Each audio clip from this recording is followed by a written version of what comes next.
These days, when people talk about 2015, one may almost feel it's a month away. But no, it's still at least 20 months away. The year 2015 is very significant on the political calendar as most elected offices will wind down, including the 4-year tenure of President Goodluck Jonathan.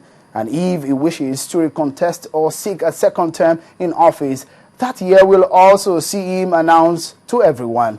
Indeed, 2015 is the most talked about in both political and social circles. It will be another year for political players, all the new losers and winners of previous elections, and even new entrants who will debut in the political game. But as the 2015 moves closer by the day, the atmosphere is filled with anxiety and uneasiness to what may be a determinant of the big deal for the country for that year.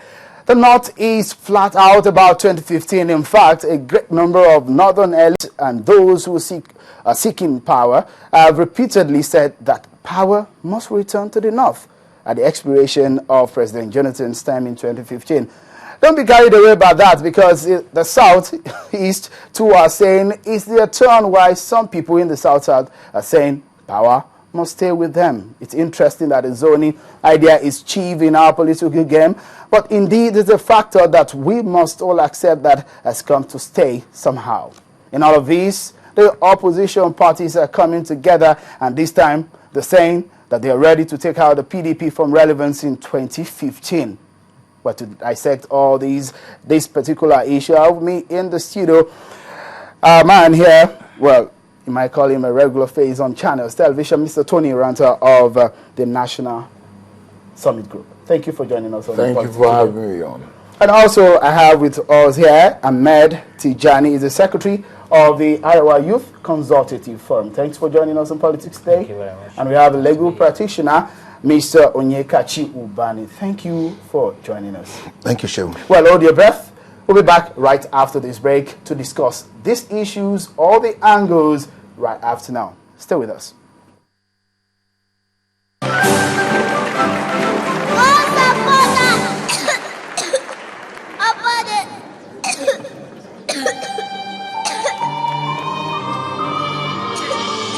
Take her to the doctor. I think she has cough and fever again. She must have played in the brain. But that's not the only reason. Cough and fever can also be caused by germs and hands.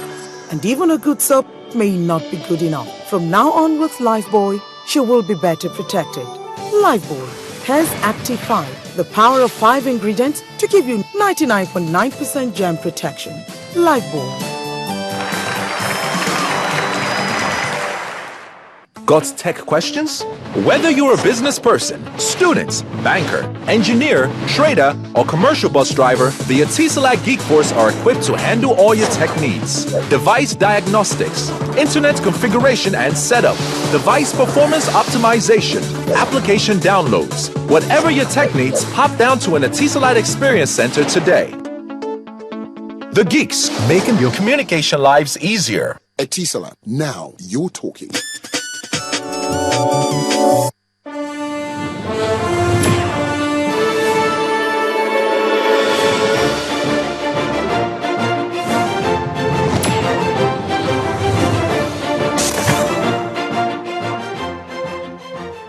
Thank you for staying with us on Politics Today on Channels Television. The issue of 2015 presidency and who becomes the president come 2015, well, it's been a most talked about issue, as we've seen a lot of reactions and a lot of events unfold. But with me, if you're just joining us, I have Mr. Tony Uranta, Mr. Ahmed Tijani of the Arewa Youth Consultative Forum, and Mr. Onyekachi Ubani, a legal practitioner. Let me start with Mr. Tony Uranta. Why do you think that people are talking about the 2015, yet we are still in 2013, several months away?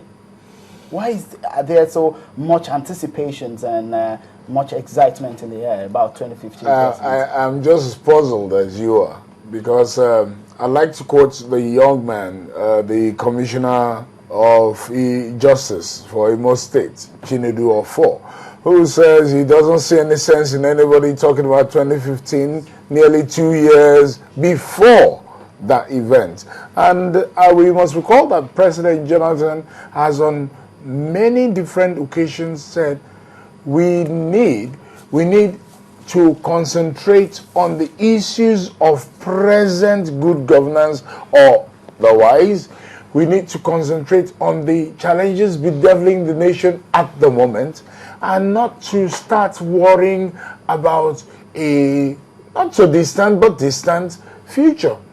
Because in your news just now, you mentioned that Sule Lamido and Amechi's posters were out in Kaduna. And I've heard denials by the Amechi camp, for example, that those posters were not put up by them.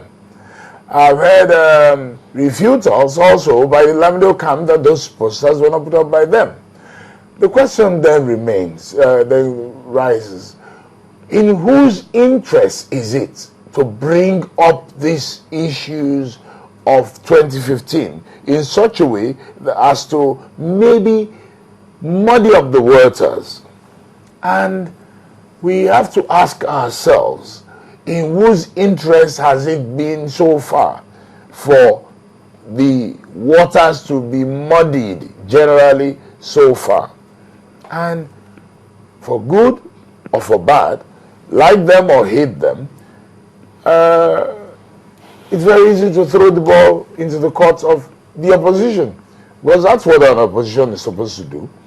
An opposition is there to make life difficult for the government in power, anywhere. Well, I mean, I would like to also say that if the ruling party is performing, there are some climes where you find the ruling party doing fantastically well, and the opposition has little or no work to be done. I mean, isn't it just obvious that the opposition is having a lot of work to, doing now, based on what the performance of the ruling party is? I would like, let me look at two examples.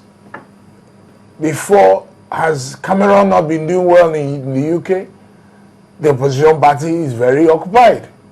Has Obama not been doing well in the US? The opposition party is very occupied. The opposition party even went as far as, at one stage, threatening secessions, mass secessions of states. They have gone as far as getting the sequestration issue passed. They have gone as far as virtually castrating the economy of the United States. Not so much because they are opposed to the policies necessarily of President Obama, but that they are opposed to President Obama as a person. And it is the nature of man. It is the nature of politics. When you take the British Parliament especially, and opposition, where the Prime Minister comes into Parliament nearly every day to defend positions, you find that whether there is a cogent reason to oppose him or not, somebody is going to bring up some opposition. So I think, whilst we must call on this government, this administration, to do better and to do it fast and visibly, we must also recognize that there's a lot that is being done that is being ignored by the opposition, because the opposition is basically opposed to Goodluck Jonathan. All right. Because we still have, we still come into that angle of this particular issue, still on the puzzle of why the 2015, the much talk about 2015 is on. Comrade Tijani, 2015 is still far away. Yeah. Could it be that that particular seat, the highly exalted seat of a presidency in Nigeria, has some attachment to it this time around, and that's why, I mean, there's much talk about it? Or what do you, in your own opinion, feel is the reason why 2015 has generated a lot of talks? Oh, well, thank you very much. I think I would have to make bold to still cast our minds back to the nature of politics and politicking in this country. Particularly Nigeria is a specifics in terms of how we understand the demands of politics and the responsibilities of those who are saddled with the day-to-day running of the affairs of states when they are in office. Because you can see that year after year, that is to say, after every election and before the next election, you always find the same carrying on of gimmicks. Because what I see is the ordinary Nigerian voter is the fall guy at all times. That psychic of the Nigerian is always been toyed, played around with for the satisfaction, selfish satisfaction of a few select group who think they are smarter than the rest of this country. Because whatever you look at, so far as Nigeria is concerned and politics is concerned, there is no basis for anybody to start thinking about